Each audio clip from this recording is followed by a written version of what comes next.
Halo, Assalamualaikum warahmatullahi wabarakatuh dan salam sejahtera bagi kita semua. Perkenalkan, kami dari kelompok keempat dengan judul Karakter Organisasi Koperasi dan Manajemen, beranggotakan 4 orang. Yang pertama Sukma Wulandari dengan NIM 200906501001, dan yang kedua Mutaharatul Uhra dengan NIM 200906501012, dan yang ketiga Imam Wahyudi dengan NIM 17086141011, dan yang terakhir saya sendiri Ponilia di Milimbong dengan NIM 200906502009. Mari kita simak video berikut ini. Koperasi merupakan suatu bentuk kerjasama dalam perekonomian. Kerjasama ini terjadi karena adanya kesamaan jenis kebutuhan hidup mereka.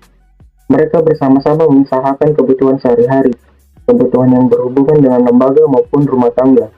Pada hakikatnya, koperasi adalah organisasi ekonomi rakyat yang berwatak sosial, beranggotakan orang atau badan hukum yang berdasarkan asas kekeluargaan, di mana koperasi merupakan yang sesuai dengan semangat jiwa gotong royong bangsa Indonesia. Karakteristik utama koperasi yang membedakan dengan badan usaha lain adalah bahwa anggota koperasi memiliki identitas ganda atau the dual identity member, yaitu anggota sebagai pemilik dan sekaligus pengguna jasa koperasi atau user-oriented firm. Badan usaha koperasi merupakan badan usaha yang didirikan, dimodali, dibiayai, diatur, dan diawasi serta dimanfaatkan sendiri oleh anggota. Sumber modal koperasi menurut Undang-Undang Nomor 25 Tahun 1992 terdiri atas modal sendiri dan modal pinjaman.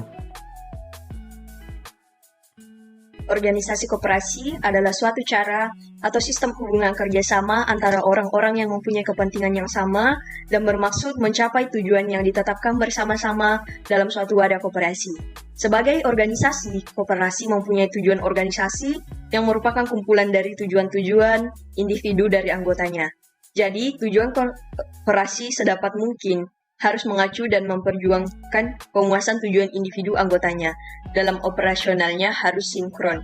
Manajemen koperasi pada hakikatnya adalah penerapan ilmu manajemen di koperasi, di mana orang-orang yang diberi wewenang dan tanggung jawab melaksanakan proses perencanaan, pengorganisasian, dan pengendalian sumber daya yang dimiliki oleh koperasi untuk mencapai tujuan koperasi, yaitu meningkatkan kesejahteraan berdasarkan nilai dan prinsip-prinsip koperasi. Peter Davis 1999 memformulasikan bahwa manajemen koperasi diselenggarakan oleh orang-orang yang bertanggung jawab untuk mengelola koperasi, nilai-nilai, dan kekayaannya.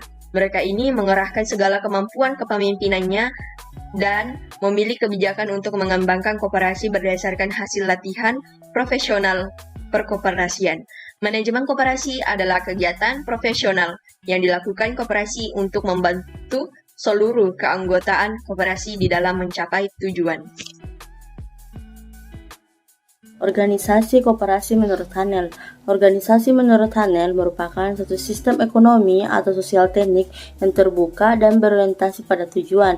Dengan demikian, suatu organisasi koperasi dapat ditinjau dari beberapa kriteria sebagai berikut, yaitu substansi hubungan terhadap lingkungan, cara kerja, dan pemanfaatan sumber daya.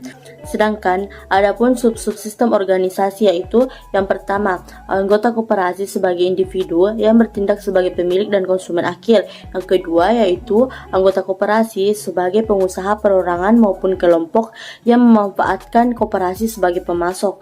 Dan yang ketiga, yaitu koperasi sebagai badan usaha yang melayani anggotaan masyarakat.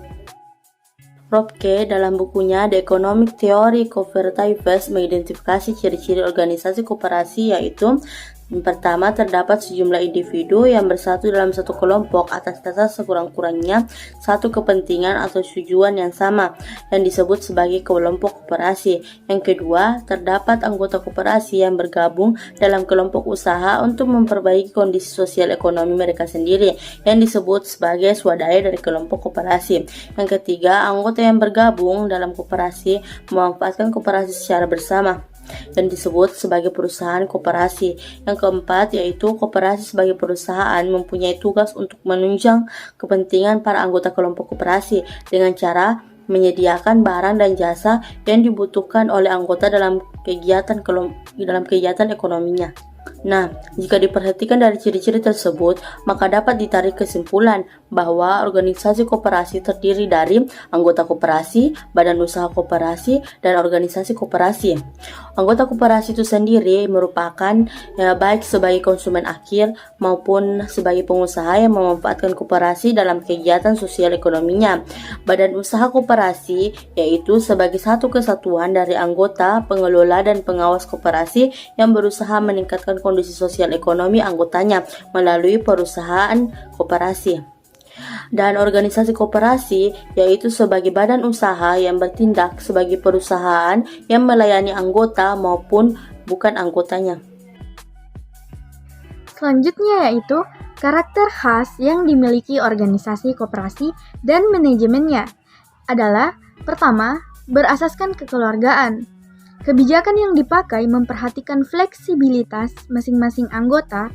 Aturan yang digunakan bersifat memudahkan anggota. Yang kedua, keanggotaan sukarela dan terbuka. Setiap anggota bebas dan berhak dalam menentukan sikap untuk tetap dan meninggalkan kongsi tersebut. Rapat anggota adalah pemegang kekuasaan tertinggi. Keputusan yang mutlak adalah keputusan rapat anggota. Kemudian yang terakhir yaitu, dalam manajemen koperasi terdapat pembagian tugas, lingkup keputusan, serta share decision areas. Unsur-unsur dalam manajemen koperasi yaitu rapat anggota, pengurus, pengawas, serta pengelola. Sedangkan dari sudut pandang organisasi, manajemen koperasi pada prinsipnya terbentuk dari 3 unsur, yaitu anggota, pengurus, dan pengawas.